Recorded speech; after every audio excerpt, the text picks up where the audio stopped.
One Piece chapter 1055, man. That boy Shanks. That boy Shanks. That's all I'm gonna say. That boy Shanks is something else. This man ain't even gotta lift a finger. This man ain't even got to put his foot on the actual ground of Wano in order to make that new admiral absolutely piss himself, because this is one of those times where Shanks just flexing his Supreme King Haki is enough that this man immediately folds up and says, I'm going to quit fight. I love this. And most importantly, Shanks, by doing this and having his monologue, it kind of just proves something, which is the fact that Shanks already knew, number one, Odin was dead, but number two, the full circumstances, everything that happened. So we did get a full printing in the newspaper article that told the story of what happened here on Wano. And I like how Shanks is basically stepping up for this new generation that is upholding, and I like how Shanks has a little bit of connection to everybody that's there, from Hiyori to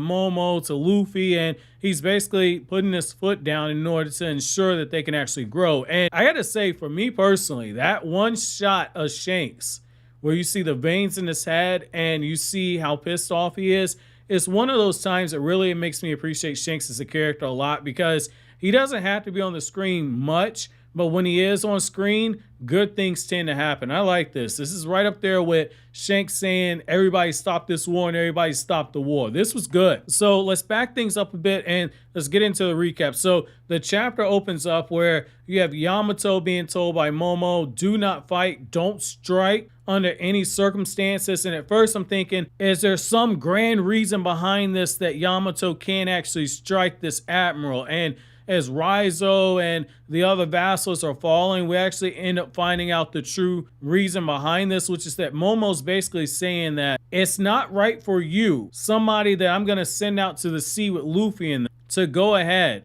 and save us once again. We're going to be the ones left behind to protect Wano in the future. You've been locked away all this time. You get a chance to go explore the world. I'm going to let you do that, but since we're going to be the ones standing behind, we got to be the ones that actually protect our own homeland. And that's much respect right there.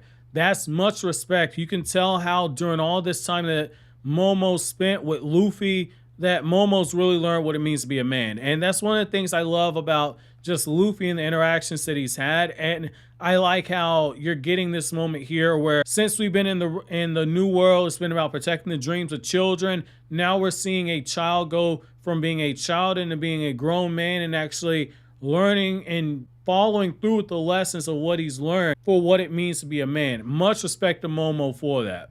And as this battle's raging on, we actually end up finding out a huge bombshell about what the Pluton is, and an even bigger bombshell about what actually befell the country of Wano before. So as Law and Robin are walking behind Odin's father, Law has a line where he says, like, I'm not a hyena. I just recognize that you weren't here with everyone else enjoying the party, so I tracked you to this current location. And they're walking down under sea, and you have this moment where they don't realize they're going under sea, and we don't realize it at first, but when we get the line that, like, hey, Jack was one of the fishmen, so he was able to discover the Poneglyph, Nico Robin says, well, what does being a fishman have to do with any of this? And that's when we learn that they're way under sea right now.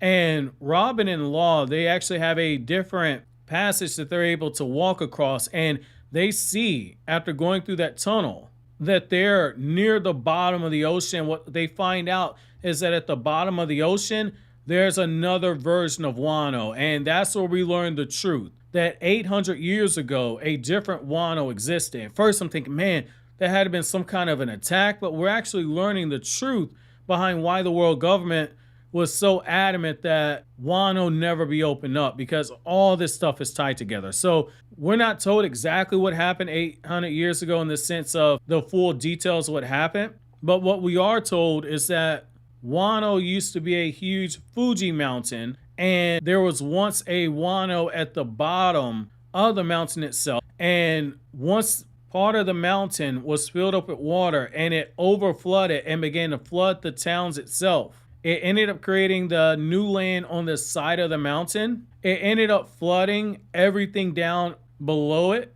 And so all this water was encapsulated between the outside walls, and they had to build a new Wano on the side of the mountain, and that's the Wano that we have of today. And we get an even bigger reveal when they see the Road Poneglyph, and Nico Robin's looking at it and saying, now that we have this, we're going to be able to get our way to Laugh-Tale, and we're now high up in the caves at the foot of the Fuji mountain. It's much further down into the earth.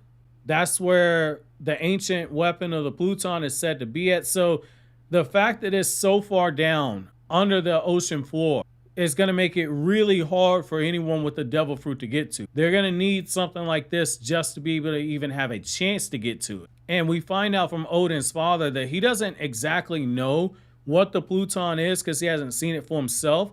However, he says that in order to retrieve the Pluton, you have to tear down the walls of Wano. In other words, the opening borders. In other words, when you hear people say opening up the borders, it means destroying the country's natural defenses. It means tearing down the walls, and it means unleashing the Pluton onto the world. Which has me wondering, is this like an Attack on Titan thing where you had Titans in the walls? I'm kind of curious to see what that might actually be. And when Nico Robin asks if opening the country means releasing the weapon, and if Oden knew something like that, Oden's father says, I can't tell you what would have made him come to that conclusion to open up the borders of Wano, but it was something he was considering. So he saw something abroad, which that makes me wonder, what exactly did they see when they were part of Roger's crew? That's what I want to know. I want to know what the One Piece is, obviously, but there's something else here. There's a reason Shanks has waited so long, and there's a reason why Oden wanted to open up Wano, knowing damn well that the Pluton was going to be an issue that they were going to have to deal with.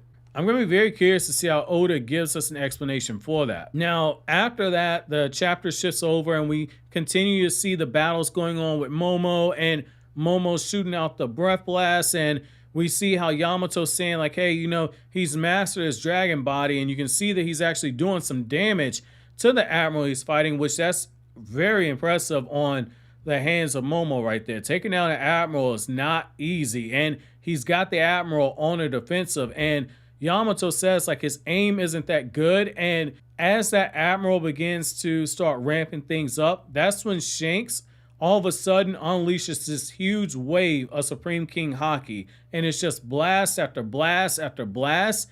And once that happens, the admiral freaks out because he knows that it's Shanks. He knows Shanks is nearby, and Shanks says, I'm not accusing you of fighting dirty, but when these upstarts that just changed pirate history are still trying to recover and they're still exhausted, you trying to take advantage of that to take them down, that's a little bit underhanded. And you see this flashback where he's thinking back to Luffy with the cut on his face, and he's thinking about Momo and Hiyori and all the sacrifices it took to get there. He asks him, are you afraid of the new era? And you see the veins popping out in Shanks' head, and you know that Shanks is super pissed off, and that ends up with the admiral leaving. And you have this moment where it shoots back over and you see how Luffy and Sanji, Jinbei, and Zoro, they're all watching the fight that was taking place at Momo, and they all remark about how they felt that huge wave of Haki, and they think that the fight is turning strictly because of what happened with Momo. However, Luffy's smiling because he says it makes him think of a familiar face. That's just more teasing that Luffy and Shanks, that reunion, is a long time coming, but we're definitely going to be getting it sometime here. So that's going to bring me to my chapter question, which is going to be, how do you guys feel about what Shanks said about the admirals and the Navy being scared of this new era? Is this truly a new era right now? And what will this do in terms of Shanks and Luffy, because they both want the One Piece? But so always, guys, if you like anything I had to say, don't forget to comment, rate, subscribe, and share. Thank you so much for watching to the end. Have an awesome day, guys.